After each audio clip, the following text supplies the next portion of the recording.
Libro Hechos de los Apóstoles, capítulo 58, la Iglesia triunfante.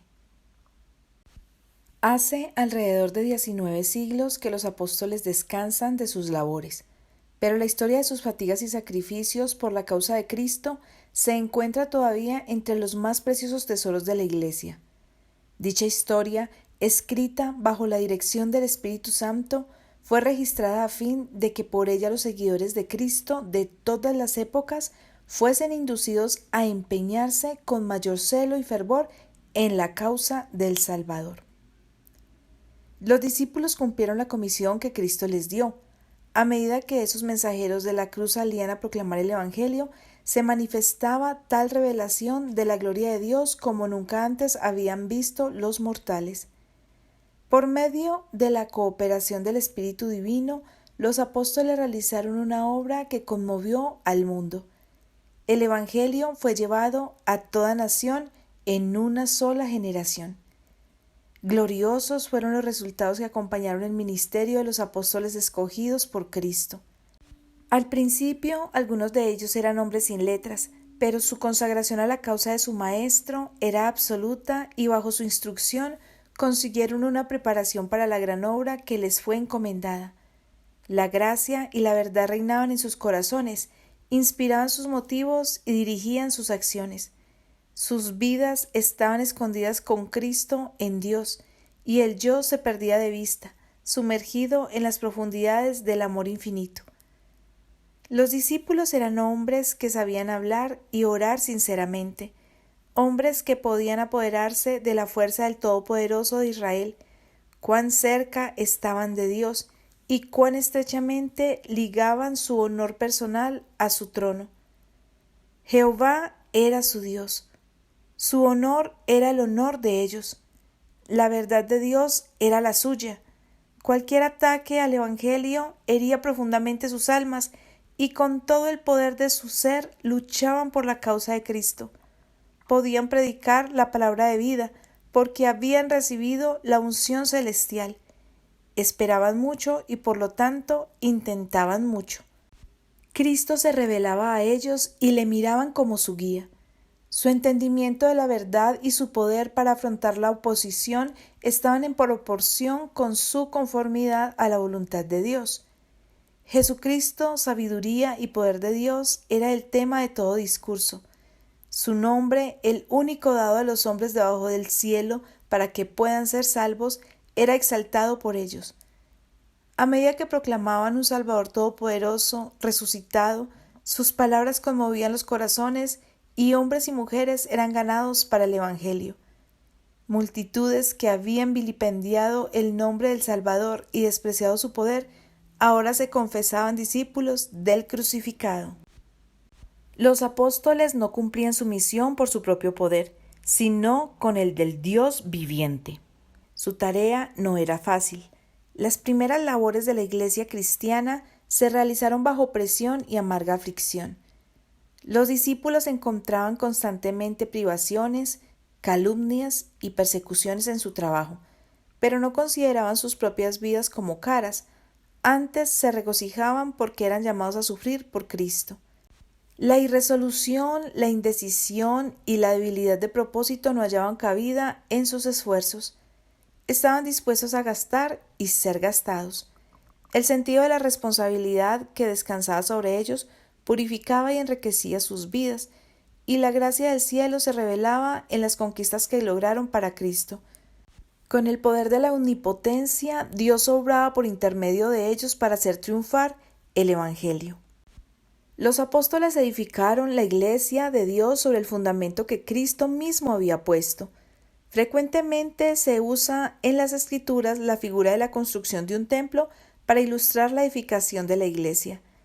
Zacarías señaló a Cristo como el pimpollo que debía edificar el templo del Señor.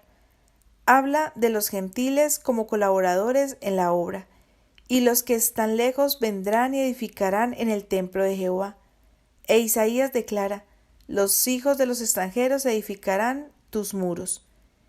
Escribiendo acerca de la edificación de dicho templo, Pedro dice: al cual allegándoos piedra viva, reprobada cierto de los hombres, empero elegida de Dios, preciosa, vosotros también como piedras vivas, sed edificados una casa espiritual y un sacerdocio santo para ofrecer sacrificios espirituales agradables a Dios por Jesucristo. Los apóstoles trabajaron en la cantera del mundo judío y gentil, extrayendo piedras que habían de colocar sobre el fundamento. En su carta a los creyentes de Éfeso, Pablo les dice: Así que ya no sois extranjeros ni advenedizos, sino juntamente ciudadanos con los santos y domésticos de Dios, edificados sobre el fundamento de los apóstoles y profetas, siendo la principal piedra del ángulo Jesucristo mismo, en el cual, compaginado todo el edificio, va creciendo para ser un templo santo en el Señor, en el cual vosotros también sois juntamente edificados para morada de Dios en espíritu. Y escribió a los Corintios: Conforme a la gracia de Dios que me ha sido dada, yo como perito arquitecto puse el fundamento y otro edifica encima, empero cada uno vea cómo sobreedifica, porque nadie puede poner otro fundamento que el que está puesto, el cual es Jesucristo.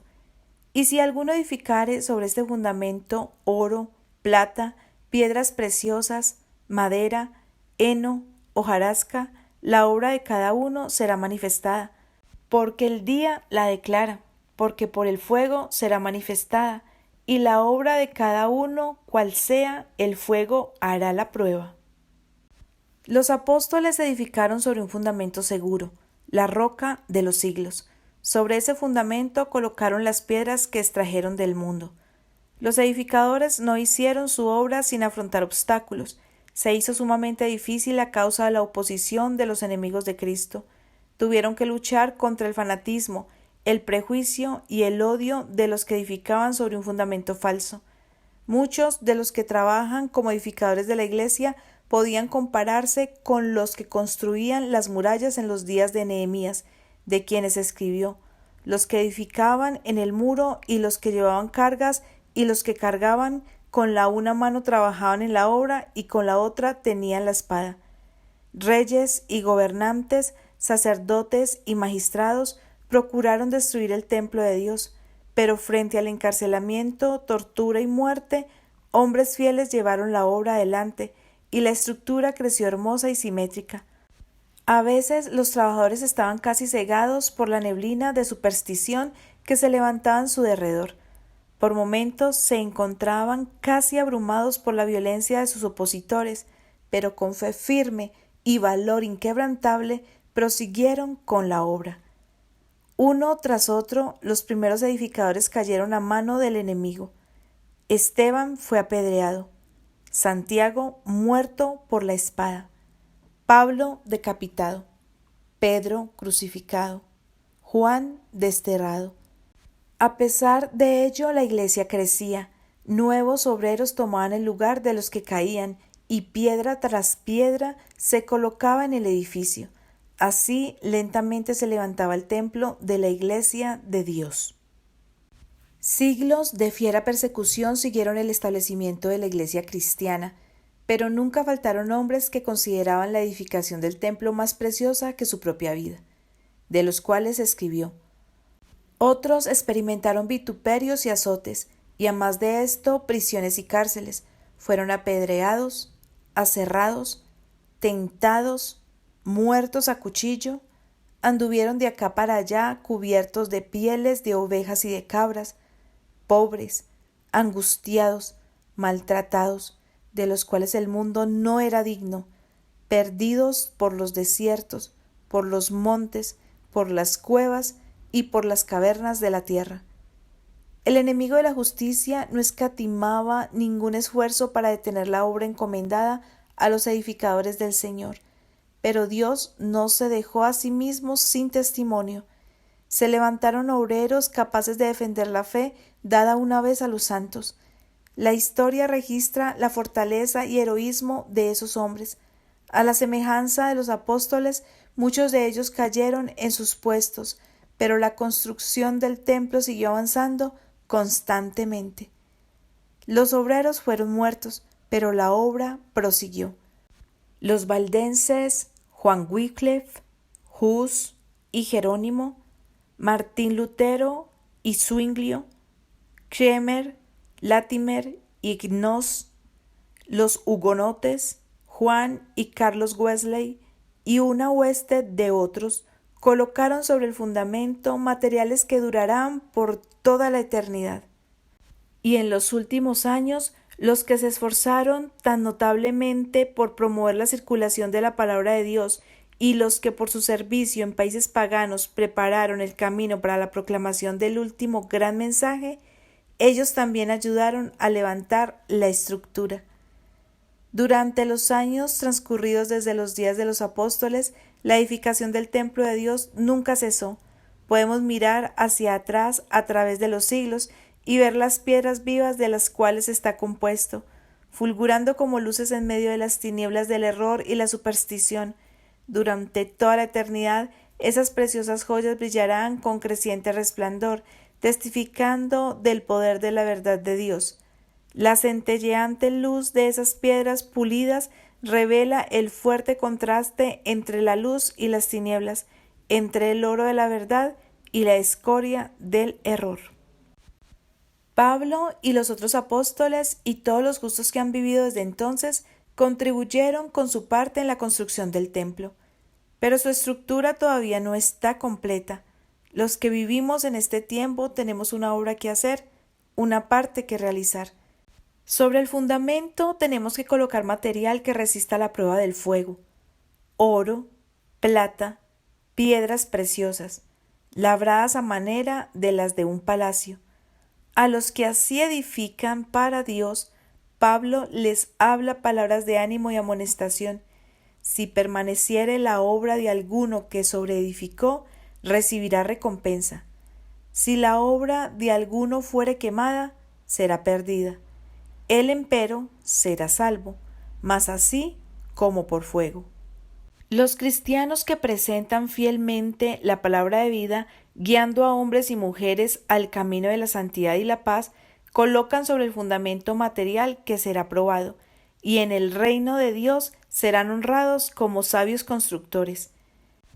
De los apóstoles está escrito: ellos saliendo predicaron en todas partes, obrando con ellos el Señor y confirmando la palabra con las señales que se seguían. Así como Cristo envió a sus discípulos, envía hoy a los miembros de su iglesia. El mismo poder que los apóstoles tuvieron es para ellos. Si desean hacer de Dios su fuerza, Él obrará con ellos y no trabajarán en vano. Comprendan que la obra en la cual están empeñados es una sobre la cual el Señor ha puesto su sello. Dios dijo a Jeremías: no digas soy niño, porque a todo lo que te enviaré irás tú, y dirás todo lo que te mandaré. No temas delante de ellos, porque contigo soy para librarte. Luego el Señor extendió su mano y tocó la boca de su siervo, diciendo: he aquí he puesto mis palabras en tu boca. Y nos envía a seguir anunciando las palabras que nos ha dado, sintiendo su toque santo sobre nuestros labios. Cristo dio a la Iglesia un encargo sagrado. Cada miembro debe ser un medio por el cual Dios pueda comunicar al mundo los tesoros de su gracia, las inescrutables riquezas de Cristo. No hay nada que el Salvador desee tanto como tener agentes que quieran representar al mundo su espíritu y su carácter. No hay nada que el mundo necesite tanto como la manifestación del amor del Salvador por medio de seres humanos. Todo el cielo está esperando a los hombres y a las mujeres por medio de los cuales pueda Dios revelar el poder del cristianismo. La Iglesia es la agencia de Dios para la proclamación de la verdad, facultada por Él para hacer una obra especial, y si le es leal y obediente a todos sus mandamientos, habitará en ella la excelencia de la gracia divina. Si manifiesta verdadera fidelidad, si honra al Señor Dios de Israel, no habrá poder capaz de resistirle. El celo por Dios y su causa indujo a los discípulos a ser testigos del Evangelio con gran poder. ¿No debería semejante celo encender en nuestros corazones la determinación de contar la historia del amor redentor del Cristo crucificado? Es el privilegio de cada cristiano no solo esperar, sino apresurar la venida del Salvador. Si la Iglesia estuviese dispuesta a vestirse con la justicia de Cristo, apartándose de toda obediencia al mundo, se presentaría ante ella el amanecer de un brillante y glorioso día. La promesa que Dios hizo permanecerá firme para siempre, la hará una gloria eterna, un regocijo para muchas generaciones. La verdad, pasando por alto a los que la desprecian y rechazan, triunfará. Aunque a veces ha parecido sufrir retrasos, su progreso nunca ha sido detenido. Cuando el mensaje de Dios lucha con oposición, Él le presta fuerza adicional para que pueda ejercer mayor influencia. Dotado de energía divina, podrá abrirse camino a través de las barreras más fuertes y triunfar sobre todo obstáculo. ¿Qué sostuvo al Hijo de Dios en su vida de pruebas y sacrificios? Vio los resultados del trabajo de su alma y fue saciado. Mirando hacia la eternidad, contempló la felicidad de los que por su humillación obtuvieron el perdón y la vida eterna. Su oído captó la aclamación de los redimidos, oyó a los rescatados cantar el himno de Moisés y del Cordero. Podemos tener una visión del futuro, de la bienaventuranza en el cielo. En la Biblia se revelan visiones de la gloria futura, escenas bosquejadas por la mano de Dios, las cuales son muy estimadas por su Iglesia. Por la fe podemos estar en el umbral de la ciudad eterna y oír la bondadosa bienvenida dada a los que en esta vida cooperaron con Cristo, considerándose honrados al sufrir por su causa. Cuando se expresen las palabras: «Venid benditos de mi Padre», pondrán sus coronas a los pies del Redentor exclamando: «El Cordero que fue inmolado es digno de tomar el poder y riquezas y sabiduría y fortaleza y honra y gloria y alabanza. Al que está sentado en el trono y al Cordero sea la bendición y la honra y la gloria y el poder para siempre jamás». Allí los redimidos darán la bienvenida a los que los condujeron al Salvador, y todos se unirán para alabar al que murió para que los seres humanos pudiesen tener la vida que se mide con la de Dios. El conflicto terminó. La tribulación y la lucha están en el pasado. Himnos de victoria llenan todo el cielo al elevar los redimidos el gozoso cántico. Digno, digno es el Cordero que fue muerto y que vive nuevamente como conquistador triunfante. Después de estas cosas miré, y aquí una gran compañía, la cual ninguno podía contar, de todas gentes y linajes y pueblos y lenguas, que estaban delante del trono y en la presencia del Cordero, vestidos de ropas blancas y palmas en sus manos, y clamaban en alta voz, diciendo: «Salvación a nuestro Dios que está sentado sobre el trono y al Cordero». Estos son los que han venido de grande tribulación y han lavado sus ropas y las han emblanquecido en la sangre del Cordero. Por esto están delante del trono de Dios y le sirven día y noche en su templo. Y el que está sentado en el trono tenderá su pabellón sobre ellos. No tendrán más hambre, ni sed, y el sol no caerá más sobre ellos, ni ningún otro calor. Porque el Cordero que está en medio del trono los pastoreará, y los guiará a fuentes vivas de aguas, y Dios limpiará toda lágrima de los ojos de ellos, y la muerte no será más, y no habrá más llanto, ni clamor, ni dolor, porque las primeras cosas son pasadas.